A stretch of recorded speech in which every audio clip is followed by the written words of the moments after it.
Assalamualaikum warahmatullahi wabarakatuh. Hai anak-anak Ustazah.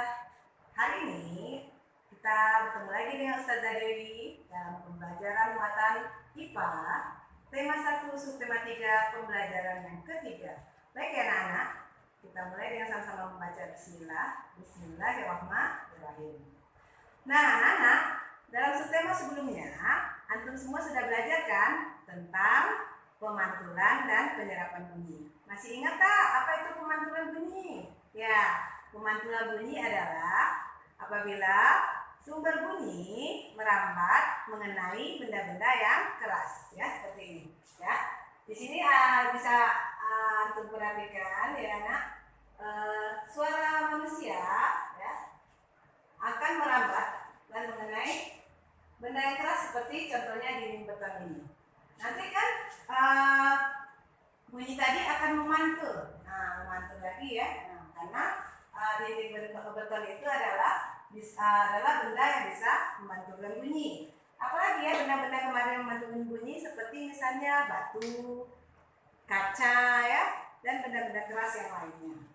Kemudian kita kenal juga ada kemarin itu tentang penyerapan bunyi.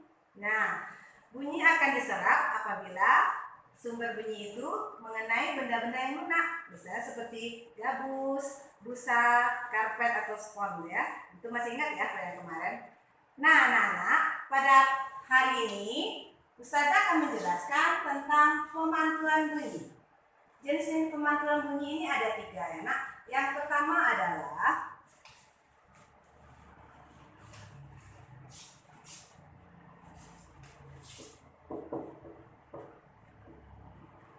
bunyi pantul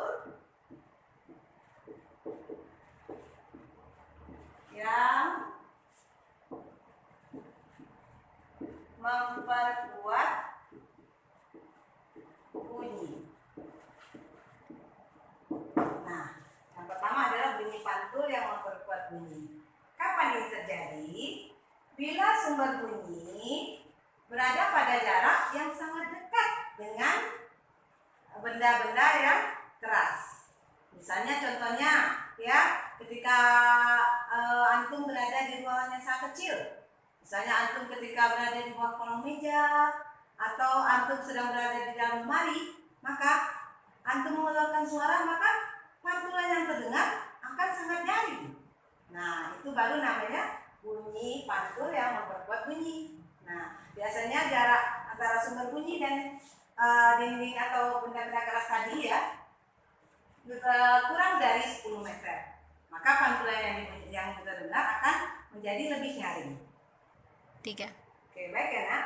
Kalau tadi jenis pemantulan bunyi yang pertama adalah bunyi pantul yang memperkuat bunyi apabila sumber bunyi dengan dinding pantul yaitu dinding beton itu berjarak kecil dari 10 meter.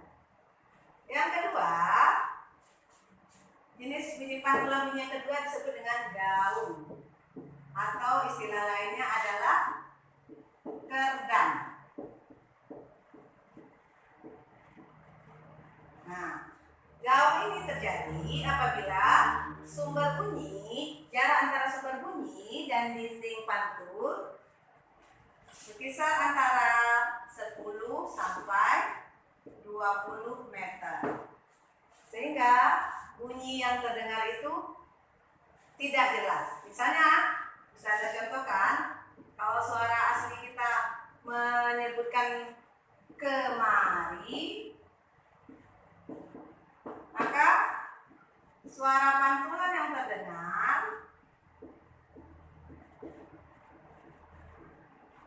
akan mengalami perubahan. Jadinya kemari, kemudian ada bagian kata yang hilang, ya, sehingga menjadi keri, gitu ya. Jadi ada bagian yang pantulan itu yang tidak terdengar jelas. Nah, ini terjadi apabila sumber bunyi berada pada jarak 10 sampai 20 meter dari dinding pantul. Oke? Jadi, gaung ini adalah bunyi pantul yang terdengar hampir bersamaan dengan bunyi asli, ya. Kemudian yang ketiga dikenal dengan istilah gema. Gema ini adalah apabila sumber bunyi dengan jarak dinding pantul lebih besar dari 20 meter.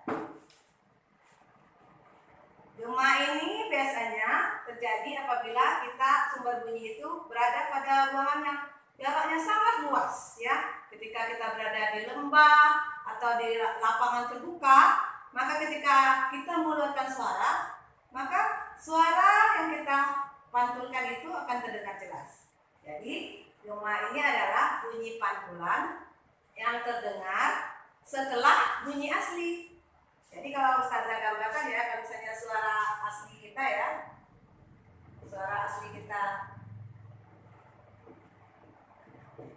mengucapkan kemari,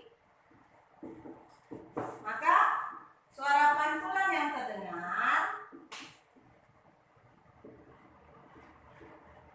adalah kemari. Nah, jadi bunyi pantulan yang terdengar akan lebih jelas. Baik ya anak-anak, insya Allah antum semua paham ya. Kira-kira sekarang apa sih gunanya pemantulan bunyi ini dimanfaatkan oleh manusia? Nah, pemantulan bunyi ini bisa digunakan untuk mengetahui kedalaman sebuah jurang atau laut ya, dan juga kedalaman sebuah gua ya.